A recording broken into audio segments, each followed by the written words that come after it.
진짜 경치를 보고 그리는 산수화가 굉장히 익숙한 거지만 이전에 조선시대 산수화, 우리 한국의 산수화는 중국의 산수,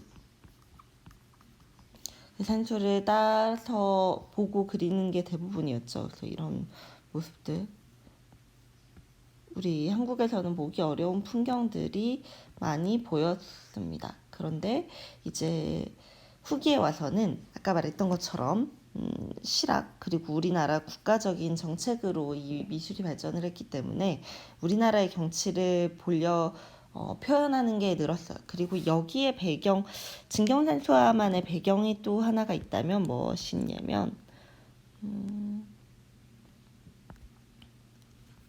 바로 이 시기에 지도가 제작됩니다.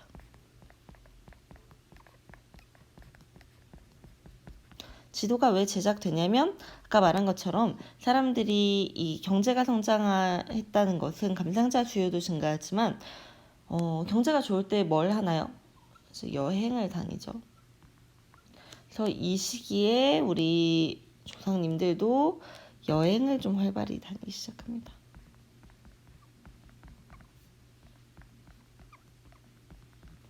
그래서 여행이 증가했기 때문에 그곳의 풍경을 담고 싶은 마음이 커져요. 그걸 보고 싶어 하고 마찬가지로 그럼 다시 되풀이 되는 거죠.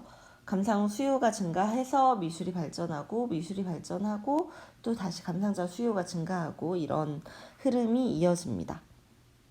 그래서 첫 번째로 진경산수화를 탄생시켰다고도 볼 수 있는 우리의 화가는 바로 정선이지요.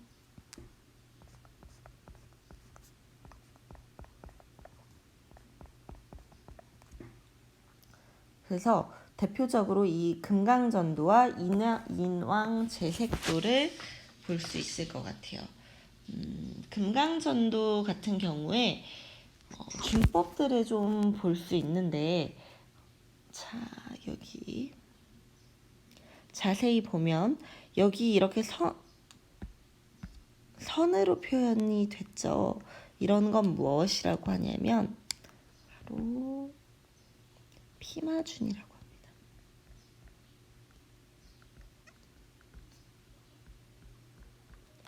그리고 여기 점들이 찍혀 있죠. 이렇게 이거를 쉽게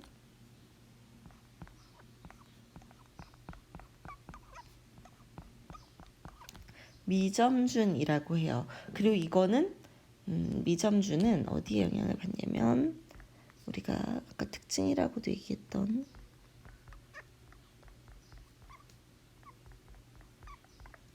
남종화풍에 영향을 받은 게 바로 이 미점준입니다. 그래서 지금 이 큰 구도를 보면 원형 구도를 이루고 있고요. 이전에 봤었던 한쪽에 산수가 몰려있고 여기 물이 흐르고 배가 하나 떠다니는 여기 여백이 넓은 이런 구도와 다르죠. 벌써 구도부터 약간 금강산의 전경을 보여주려고 하는 이 새로운 시도를 볼 수가 있습니다. 그리고 시점도 이 위에서 좀 내려다보는 산들이 그래 다 보이죠. 그래서 이런 부간법을 사용을 하고 있는 모습을 살펴볼 수가 있습니다. 그리고 또 진경산수화에서 많이 얘기가 되는 게 주역의 원리라는 건데 양의 조화라고 해요. 양, 어둡고 밝음. 그래서 여기가 좀 어둡고 여기가 밝죠. 이런 음양의 조화를 보여주는 것이 또 다른 진경산수화의 특징입니다. 그래서 보면 이렇게 마치 산을 다 하나하나 들여다보면서 여행을 하듯이 보여줘요. 지금 이 앞에 보면 아주 작지만 집들도 그려져 있고요. 그 여기 안쪽으로 들어가면 또 다른 마을 같은 것들이 보이고요. 뒤로 가면은 다른 정말 세세하게 표현이 되어 있죠. 이런 시점이 굉장히 사실적으로 표현이 되면서도 압축적으로 감상자에게 설명하는 그림이라고 볼 수가 있습니다. 또 하나의 정선의 그림을 보면 이런 점에서 정선을 대단하다고 하는 것인데 이전에 만약에 피마준법을 사용한다면 무조건 사는 피마준 뭐 이렇게 사용을 하거나 다 미점준이라거나 아니면 그냥 보고 그린다거나 하는 경우가 많았는데, 정선의 경우는 이제 진경산수, 진짜 경치를 표현을 하기 위해서 그 경치에 맞는 준법들을 사용을 합니다. 그래서 지금 금강전도에서 이런 피마준이나 미점준을 사용한 것과 같이 인왕제색도에서는 이런 거를 뭐라고 하냐면,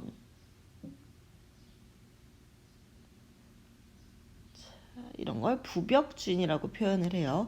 그래서 이 굉장히 갈필이 많이 사용이 되었죠. 그러면서도 지금 여기 미점준, 이런 점을 흩어놓은 듯한 미점준과 아주 조금이지만 피마준도 살짝 보이고 있습니다. 그래서 중요한 것은 기법이 아니라 이 실제 풍경을 가장 비슷하게 담아내는 것인데, 지금도 가면 이 인왕산의 풍경이 아주 유사하다고 합니다. 경복궁 가면, 서울에서 가면 이 산의 모습을 지금도 볼 수가 있고, 얼마나 정선이 유사하게 이 표현을 했는지를 알 수가 있다고 해요. 그리고 아까 봤던 음양의 조화, 여기서는 그 흑색이 더 많이 보이죠. 그래서 이 농한 부분과 담한 부분의 조화도 잘 살펴볼 수